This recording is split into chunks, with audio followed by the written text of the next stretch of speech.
പോലെ എന്ത് ചെയ്യണം? ബലഹീനമാതിനെ ശക്തീകരിക്കുകയും അതുപോലെ തന്നെ അംഗവൈകല്യമുള്ളതിനെ, ഡിസേബിൾഡ് ആയിട്ടുള്ള ബലഹീനമായതിനെയും അംഗവൈകല്യമുള്ളതിനെയും അതിനെ വെച്ചുകെട്ടുകയും മുറിവ് ഉണക്കുകയും തൈലം പകരുകയും ബലഹീനമായതിനെ താങ്ങി നിർത്തുകയും ചെയ്യണം. ബലഹീനമായതിനെ ഒരു സൈഡിലേക്ക് തള്ളി മാറ്റുകയല്ല, ബലഹീനമായതിനെ ഓടിച്ചുവിടുകയല്ല, മേലാൽ നിങ്ങളെ എനിക്ക് ആവശ്യമില്ല എന്ന് പറയുകയല്ല, ഞങ്ങൾക്ക് ആവശ്യമില്ല എന്ന് പറയുകയല്ല. അവരെ ഡ്രൈവ് അവേ ചെയ്യാനല്ല, അവരെ നിലനിർത്താൻ, ബലഹീനമായതിനെ ശക്തീകരിക്കാൻ, അതുപോലെ തന്നെ തളർന്നതിനെയും മുടന്തുള്ളതിനെയും മെല്ലെ നടത്താൻ ഒക്കെ സാധിക്കുന്ന ഒരു ശുശ്രൂഷകനായിരിക്കണം, ഒരു വൈദ്യനായിരിക്കണം. ഏതെല്ലാം ജോലിയാ ചെയ്യുന്ന ഒരു ഇടയൻ?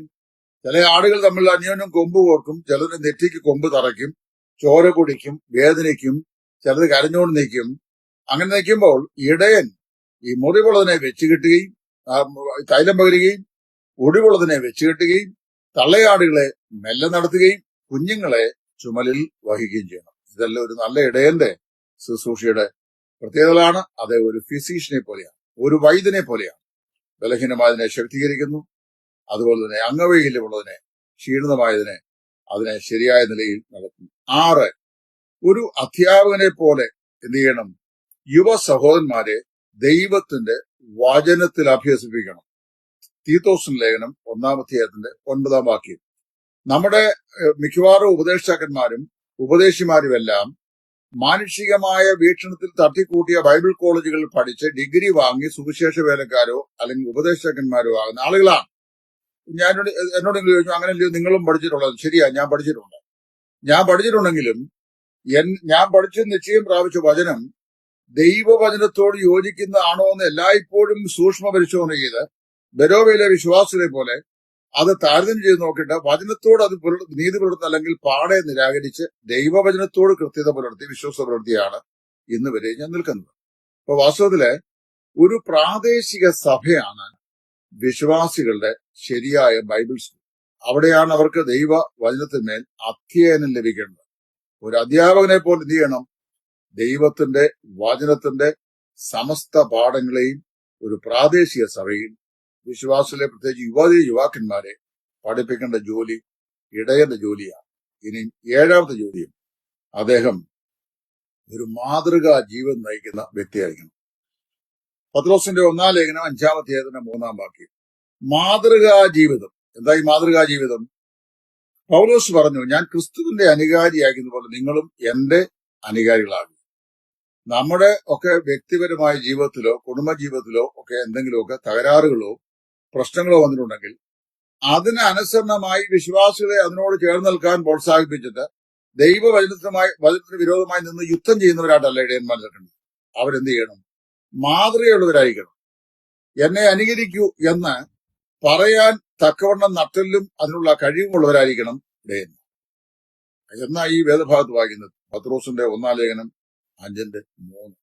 മാതൃകാ ആടുകൾക്ക് മാതൃകകളായി ഇടയെ ശുശ്രൂഷിക്കണം. ഇതാണ് പ്രത്യേകിച്ച് എന്ത് ചെയ്യണം? ഈ മൂപ്പന്മാരുടെ അല്ലെങ്കിൽ എൽഡേഴ്സിന്റെ, അധ്യക്ഷന്മാരുടെ കടമകളായി പറയപ്പെടുന്ന വിഷയം. അവരുടെ സ്വഭാവ പ്രത്യേകതകളായി 4 കാര്യങ്ങൾ ഞാൻ ആദ്യം ഓർപ്പിച്ചു. പിന്നീട് അവരുടെ കടമകളായി 7 കാര്യങ്ങൾ ഓർപ്പിച്ചു. ഇവിടെ എല്ലാം പറഞ്ഞിട്ടുള്ള കാര്യങ്ങൾ ദൈവം ഉള്ളത് മാത്രമാണ്. ഇനി ഞാൻ ഒരു കാര്യം കൂടെ പറഞ്ഞു നിർത്തിയേക്കാം. അപ്പൊ എന്റെ വീഡിയോ ഒരു 25 മിനിറ്റ് കൊണ്ട് അല്ലെ 20 മിനിറ്റ് കൊണ്ട് തീരും. സഭയ്ക്ക് ഈ ഇടയന്മാരോടുള്ള മനോഭാവം എന്നായിരിക്കണം. ഈ ഇടയന്മാർക്ക് സഭയോട് ബന്ധം ചെയ്യേണ്ട കടമകളുണ്ട്, അവരത് കൃത്യമായിട്ട് ചെയ്യണം. അത് 7 ഞാൻ പറഞ്ഞു. അവരുടെ യോഗ്യതകളെല്ലാം ഏതൊക്കെയാണെന്ന് 4 സെക്ഷനിലായി ആദ്യം ഞാൻ പറഞ്ഞു. ഇനിയും സഭയ്ക്ക് ഇടയന്മാരോടുള്ള മനോഭാവം എന്തായിരിക്കണം? 1 തിമോത്തി 5:1. അവരെ ബഹുമാനിക്കണം, ആദരിക്കണം, അവർക്ക് പ്രതിഫലം നൽകണം. അവരെ ബഹുമാനിക്കുക, അവരെ ആദരിക്കുക, അവർക്ക് എന്ത് ചെയ്യുക? പ്രതിഫലം നൽകുക. അത് പ്രത്യേകം ശ്രദ്ധിക്കണം.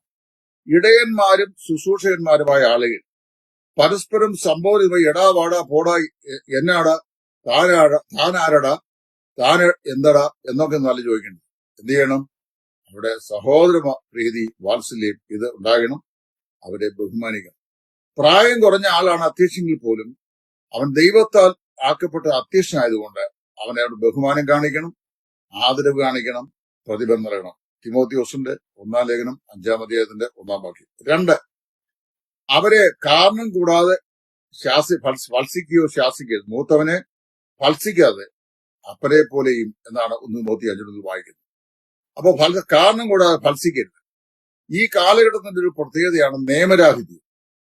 അധ്യക്ഷ സ്ഥാനത്തിരിക്കുന്ന ആളുകളെ അനാദരിക്കുക, അവരെ കാരണം കൂടാതെ ഫത്സിക്കുക, ശാസിക്കുക. 3, അവർക്ക് വിരോധമായി യാതൊരു വിധമായിരിക്കുന്ന ആരോപണങ്ങളും മനഃപൂർവ്വമായി കെട്ടിച്ചമച്ച് നമ്മൾ കൊണ്ടുവന്ന് അവരെ പരസ്യമായിട്ടോ രഹസ്യമായോ ബുദ്ധിമുട്ടിക്കരുത്.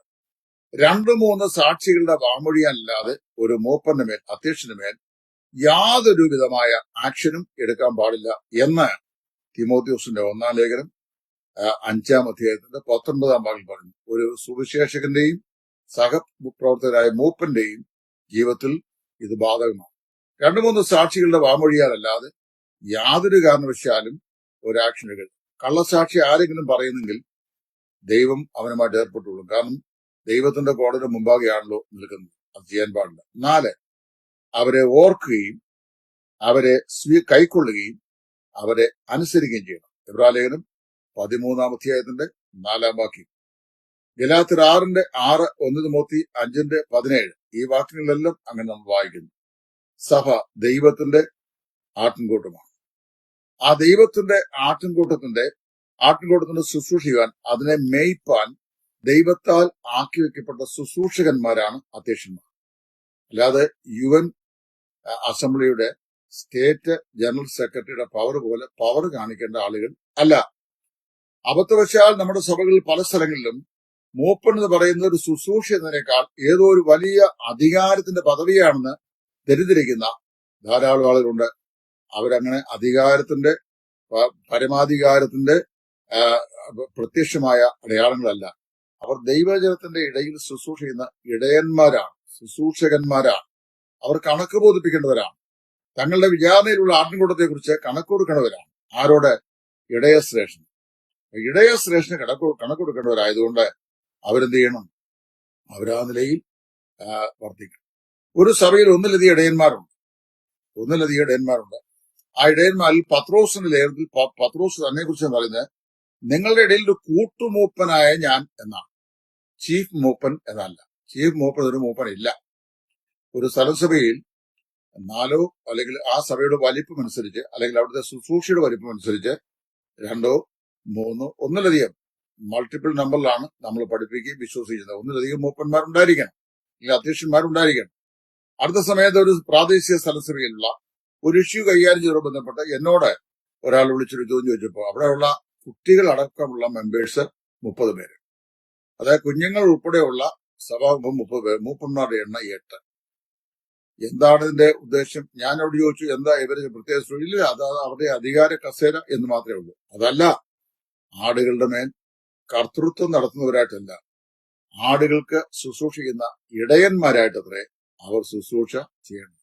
അവർ ദൈവത്തിന്റെ ദാസന്മാരാണ്, കാര്യവിചാരകന്മാരാണ്. അവരെ ദൈവസ്ഥനിൽ കണക്ക് കൊടുക്കേണ്ടവരാണ്. അവരെ ബഹുമാനിക്കണം, ആദരിക്കണം, അനുസരിക്കണം, അവരുടെ വിശ്വാസം അനുകരിക്കണം, അവരുടെ ദൈവികമായ ശുശ്രൂഷകൾക്ക് കീഴ്പ്പെട്ടിരിക്കണം. വചനവിരുദ്ധമായ യാതൊരു കാര്യങ്ങളും മൂപ്പൻ ചെയ്താലും അംഗീകരിക്കണം. കാര്യം വചനത്തെയാണ് നമ്മൾ അനുസരിക്കുന്നത്. അതിന് നമുക്ക് പ്രത്യേകതയാണ്. ഇന്നത്തെ ക്ലാസ്സിൽ 3 കാര്യങ്ങൾ പറഞ്ഞു. 1, അധ്യക്ഷന്മാരുടെ യോഗ്യതകൾ. 2, അധ്യക്ഷന്മാർക്ക് സഭയുള്ള കടമകൾ അല്ലെങ്കിൽ അവർ ചെയ്യേണ്ട പ്രവൃത്തികൾ. 3, സഭയ്ക്ക് അധ്യക്ഷന്മാരോടുള്ള കടപ്പാടിൽ മനോഭാവം.